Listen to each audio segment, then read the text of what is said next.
Mathieu Côté. I'm head of partnership at BHVR. I'm Jay Guzzo, game designer or killer designer at Behavior Studios. So my first question is, how did the relationship between you and FNAF start? Because that's something that people have been asking for years and years and years, even before Yeah. the movie. Collaborations, they're always exceedingly confidential, and it's very delicate to talk about them. I can say that it took us a long time.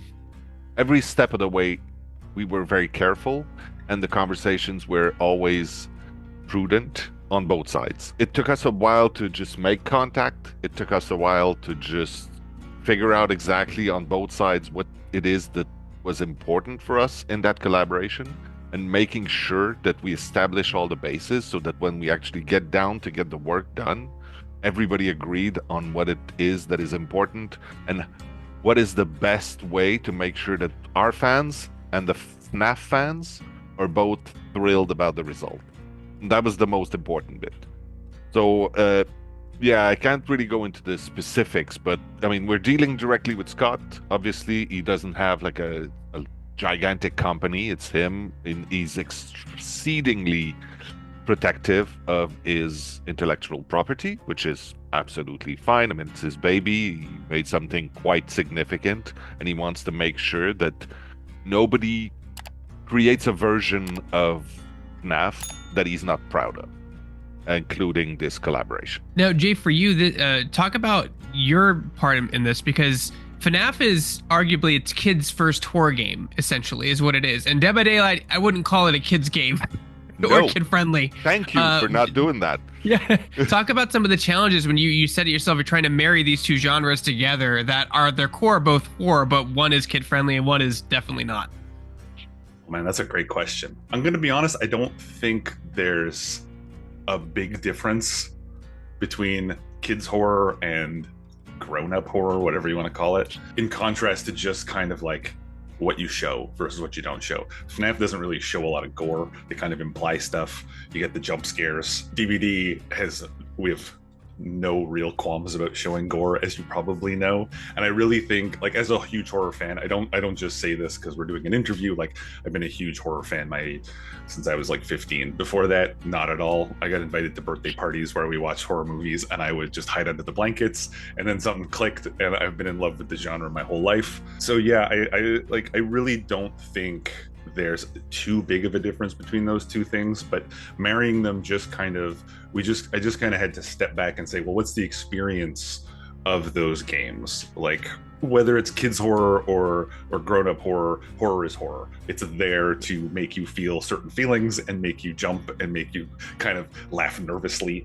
And so yeah, so we just kind of, we discussed kind of what's the experience of FNAF, both from kind of the killer perspective, from Springtrap's perspective, but also from the unnamed different per game protagonists / survivor, because those games are really from, in the context of DBD, the FNAF games are from the perspective of the survivor, quote unquote, not the killer. So it was really an interesting space to be able to work in, to be able to say, like, well, what would a FNAF game feel like if you were the monster, if you were Springtrap walking around and like you couldn't move? It's like that. That's not a hint about gameplay. I'm just saying that's what we're talking about. Like, what's that experience? And we kind of said, okay, so how can we move that into the context of DBD, where the killer and the survivors are on the move basically constantly? And I think we found a pretty good space there. It's still DBD. Like, it's we didn't change it so drastically that it's a FNAF game under a guise, but it's still DBD, but in the context, or kind of, it's DBD by way of FNAF, I guess is a good way to put it. And I'm sorry to be vague, but we can't really talk about gameplay or anything. But I really do think that both DBD fans and FNAF fans will get a kick out of where we ended up. They're really not that far apart. That's the thing, right? It's essentially two perspective looking at the same thing. Yeah. And you said something very interesting, is we don't have any qualms about showing gore or graphic horror, but we also don't need to, and we've never needed to. It's there for the fun. It's there because Mores are super cool and it's a cinematic moment, but really that's not what the game is about. Did you guys have any limitations on using that character in terms of like the mores? Because like I said before, it is a very kid-friendly game. Like there's not violence or gore in any of the games really. It's all implied. Did you guys have limitations when you had to do that for the mores? Were you not allowed to use mores? Oh no, because I think that one thing that is needed to be understood very early on when we have those conversations, those preliminary conversations, even before we start before we sign anything, right? There's gonna be a Mori, and the killer is gonna beat people over the head and carry them to a hook. Like it is gonna happen. And one thing that is useful for us is a sort of narrative fact that we have, which is that Dead by Daylight is not reality. Dead by Daylight is built out of nightmares that people have about horrible things. And so it's not exactly FNAF. It's the most horrific version of FNAF that you keep in your mind when you think of it. And that helps us. Real reflection of the game and the property. It's spectacle of what it stands for.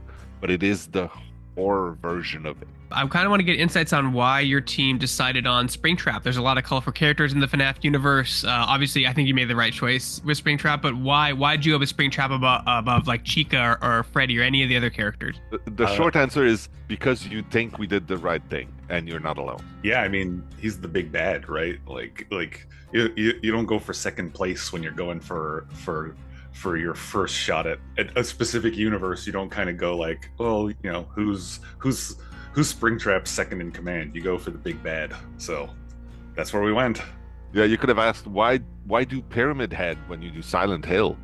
Like Yeah, there are exactly. other options. Yeah, there are other options. There are. You could have done Nurse. There's a lot of different things you could have done. Yeah. But they're not Pyramid Head. So my next question for you is, you know, you've been obviously people have been asking this for years and years and years and years. This collaboration. When a movie comes out, Matthew, for you, does that make your job more complicated at that point? When it doesn't have to be Five Nights, when something's attached to an IP and then goes into it really film and depends. does well, like does that make your job easier at that point or harder? It really depends, right? When something suddenly becomes much bigger than it was, and we still don't have a partnership with them, it becomes more appealing, and obviously it might have more, you know, attraction power and all of this. I think in the case of Five Nights at Freddy's, the movie, although it was a huge success, no matter how you measure it, it was still Five Nights at Freddy's, right? It didn't all of a sudden become something that much bigger. It was significant, but it didn't transform the brand, right? It was already everywhere. You go to any GameStop, Five Nights at Freddy's is plastered everywhere. Like it is very prevalent in video game culture and in just culture in general. There's so many kids that love Five Nights at Freddy's. They may not have played the game, they just know it and they love it. So it didn't make it. But as a general rule, yes, when a new movie comes out and all of a sudden something, you know, jumps to the top of the charts, it may make it a little more difficult, if only because attention is limited, right? And their attention, the owners, is limited, and they might have other offers and other options, and it may make it a little more difficult. But hey, that's my job. No, I only asked because you mentioned you got Matthew Lillard to come on, Yeah. and you know you got Shaggy himself to be in the game, which is, you know, Scooby Doo is in a sense kind of horror as well. So is Scream. I That know. dude is just there. Scooby Doo would be a great collab. I know. You don't have to tell me. But you know, regardless of that, like how did that conversation start? Now, do you have to still work with Scott on that, or now are you working with Blumhouse on that end? No, we deal directly with Scott on this one. Oh, But interesting. Scott, Yeah. But Scott has access to the rights of the movie, right? So in this case, Scott was the one who said, "Hey, let's get Matthew Lillard in there," right? This will make the fans go wild. This made us very happy, and so we gave him a call and we figured out a way to make it. But in these cases, very often we let our licensors take the lead, right? Same with, let's say, Silent Hill, but if they wanted to do something that's specifically from the movie, if they have the rights to it and they want to do it, the more the better for us.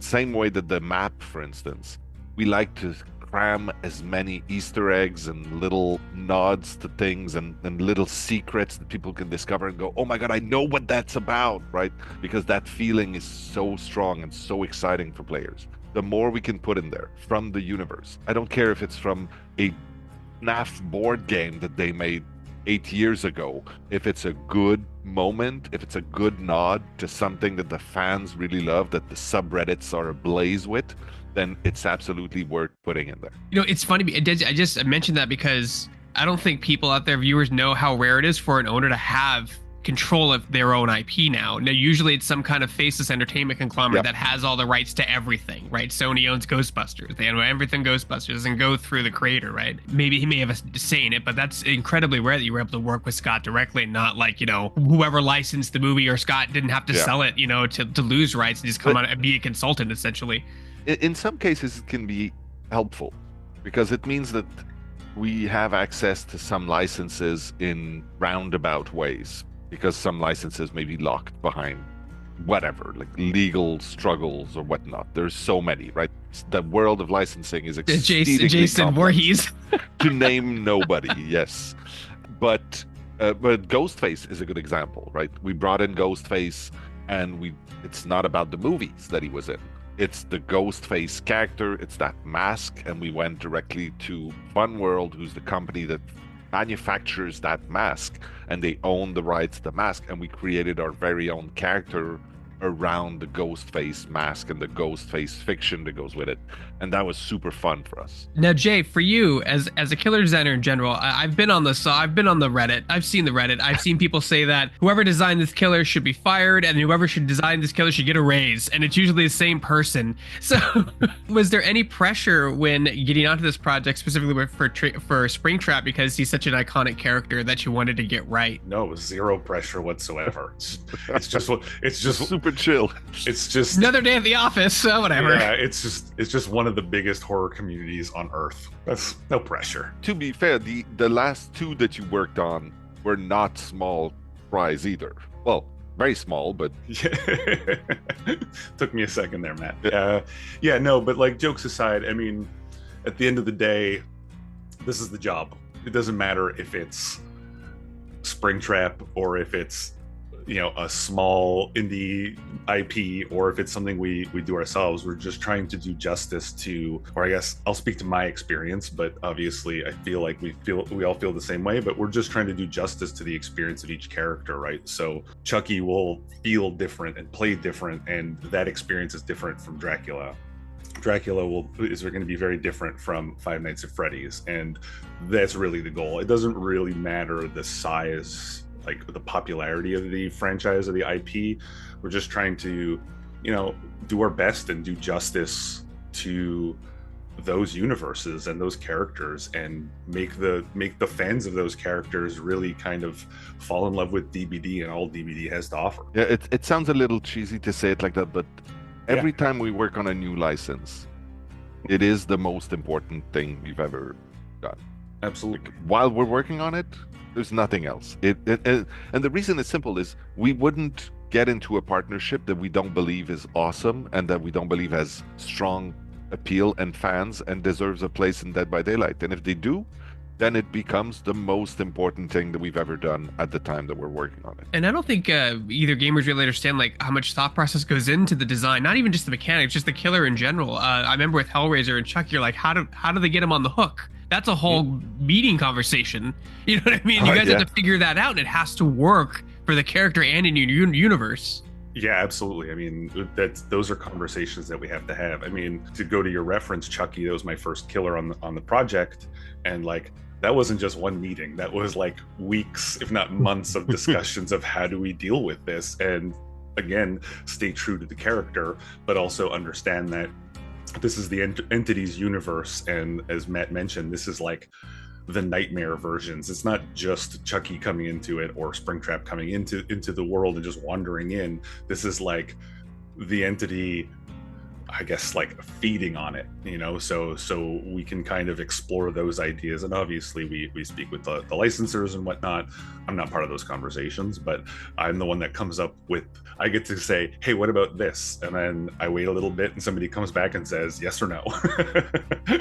And then my last question for FNAF would be for you, Jays, is what can you tell us about how Springtrap will play in the game? Oh, that's a great question. Obviously, anything I say is potential to be changed up to PTB and maybe even after PTB a little bit. We still, internal playtests and external playtests have said thematically we have nailed it. A lot of really kind of cool stuff that I hope people are going to like. I mean, obviously, you never know. I've been to the subreddit. I know exactly what you're talking about. Yeah, so yeah, but I mean, I just mean like game communities can be very passionate. But no, but not to say like it's not a negative thing. You're passionate about something you love, and that's amazing. I'm passionate about the stuff that I love, and you know, to go back to this thing of the thing that you said of like, oh, this whoever designed this should be fired or they should be given a raise, like. We sometimes do things and internally people love it, and even in our external playtest people love it, and then it goes out and the community as a whole, because you go from a sample size of like dozens maybe to millions, and then suddenly people don't really like it as much as you thought, and you know that happens and it's part of the job. But I think I feel like, sorry, I'm going off on a tangent here, but I feel like we've found like a cool place for the gameplay for both the survivor side and the killer side to kind of explore that universe again in the context of DBD. Have you ever considered doing as your team like exclusive perks that allow you to play more with killers so the balance is more even? That only works with X killer. Is that become a conversation ever in the office? Opens up more things for fun and don't have to worry about balance because it doesn't have to go with like Chainsaw Man or it doesn't have to go with anyone else. I mean, there's always conversations of new things that we can do, and we kind of say like, yeah, what if a killer had like an exclusive perk that was like attached to him all the time, and we do play tests and we figure it out, and it's like super janky. Obviously it's kind of built around the code that we have, and you know sometimes those things become 2v8 and they become you know My Little Oni and things like that, and sometimes we play those things and we go, oh, this is a bad idea. Like for example, when Chucky came out, everybody said, oh, I want first person Chucky. I will say this again, first person Chucky is not fun. All you see is knees and grass. It's not fun. We tried it was not good. So, you know, we try things and sometimes they work and we say, yeah, let's pursue it. And sometimes they don't. And we say, okay, well, in the garbage it goes, and we try something new. But yeah, the last 2 years for sure, I think we've taken a little more liberty, and certainly the game modes have given us a little more liberty to try funkier things and try to expand what Dead by Daylight could be as gameplay goes. Dude, I was on a side note, I was so happy to see the reception of 2v8. Everyone loved that mode. I was like so happy because, like you said, the community is very passionate, and when you hit something like that and everyone really enjoys it, that's got to be such a joy for the team to read and see and experience, because that's a lot of work. Sometimes we can't take the time to enjoy those little wins, and we should. We do some great stuff, and then while people are celebrating, while the players are celebrating those moments, we're stuck doing the next thing, and we've got our nose to the grindstone, and we don't even notice that we've just accomplished something that really made people happy. And so, yeah, it's I wish we were better at celebrating our victories.